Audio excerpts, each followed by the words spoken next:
Hi there, welcome back. Having learned the rudiments of expense tracking and budgeting with relevant AI tool, it is then important to talk about pricing and income management. How do you make pricing decisions? What are pricing strategy? And how do you also implement those pricing strategy?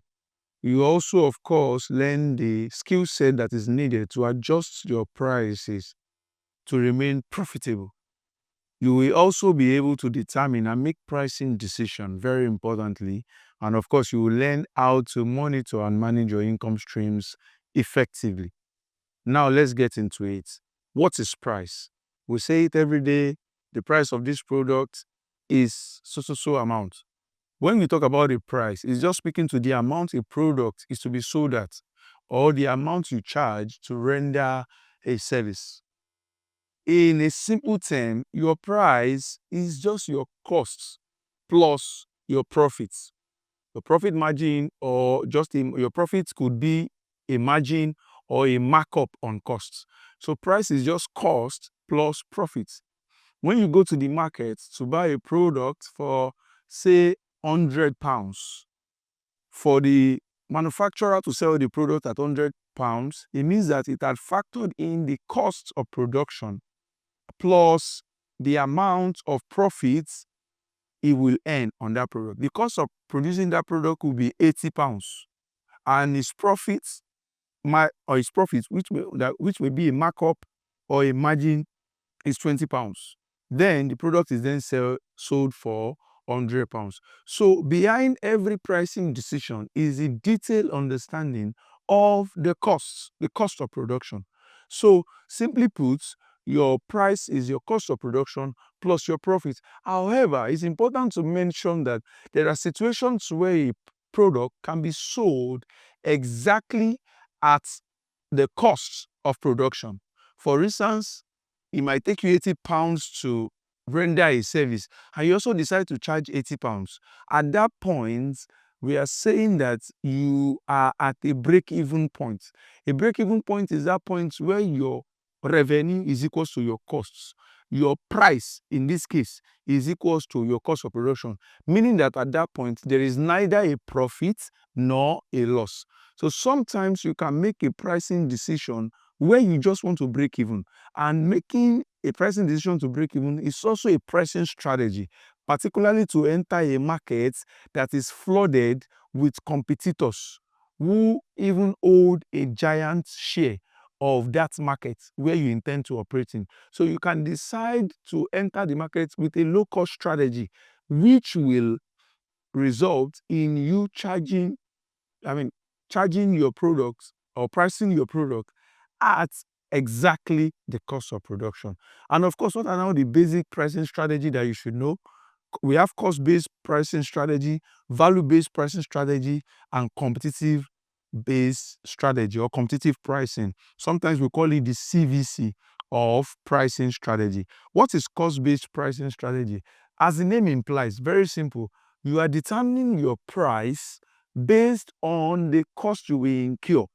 You are determining the fee you will charge your clients based on the cost, or having considered the costs you will incur to render that service.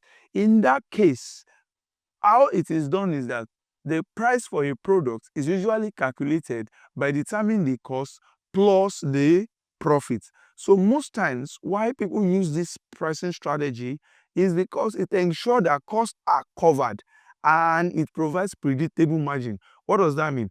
There are most freelancers that believes that every job they must take, they must make at least 10% of the cost or 20% of the cost. That way, you're able to predict your profits. All you just need to do is to know your cost. Then when you know your cost, just say 20% of your cost. That will be your profit. Then when you add your cost to your profit, then determining your price. So cost-based pricing strategy is determining price of a product based on the costs of production. Then we move to value-based pricing. From the name value-based, in this case, the pricing decision is made based on the value that service you are rendering will bring to your clients. For instance, a UI UX designer may charge $5,000 to redesign a project, And when you redesign the project, the objective is that it boosts adoption or conversion by 30%, right?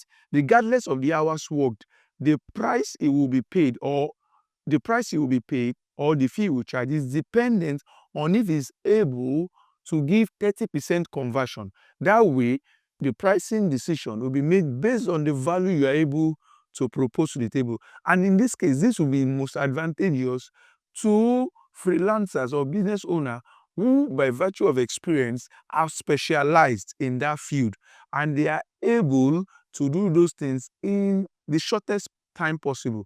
That way you are able to carry out the task very, very fast and you still get your money rather than being paid based on the hours you have worked, right? So value-based pricing is based on the value you are proposing with the service you are rendering or the goods you're selling. Then we move to the last but not the least, competitive pricing. From the word competitive pricing, this way you are determining the price of your product based on the price that is obtainable in that market or industry where you are operating. For instance, in say the design industry, for instance, people may charge say $1,000 to design the user interface of a software, right, in that industry. So in that case, where you have a client who also want to do that same design, before you determine the prices, you first consider how much are other competitors charging. You benchmark your price based on what is obtainable in the industry. And it's on that basis you then charge your price. So that way you are benchmarking your price against what other competitors or producers are also offering. And this is important because it's important so that you are able to manage your customer relationship.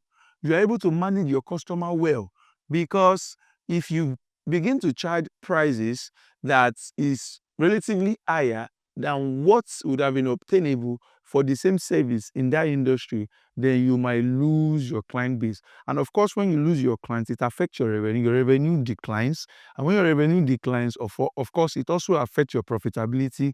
And if care is not taken, it will affect the long-term sustainability of the business. And even the going concern status of the business might be brought to question. So it's important to benchmark your price against what is obtainable in the industry, right? And this is very, very critical for the gig economy, for instance, because you need to be abreast of what others are also charging. Because according to the statistics by Upworks, about 1.57 billion freelancers worldwide are competing for projects, and that we also expect that will increase in the years to come. So it's important to understand the dynamics of the market you're operating in, and on that basis, you are able to also charge your price, right? So it's important to also mention that the value-based pricing is now increasingly being obtainable, and it's favored most likely for high impact projects, right? Projects that is impact based. That way you'll be paid based on the impacts you are able to make with that project. And it's important to mention that competitive pricing also helps to attract customers, like I explained earlier on. But it's also important to mention that the most commonest approach is the cost-based approach. And why? Because cost-based approach also help the sustainability of your business in the long run.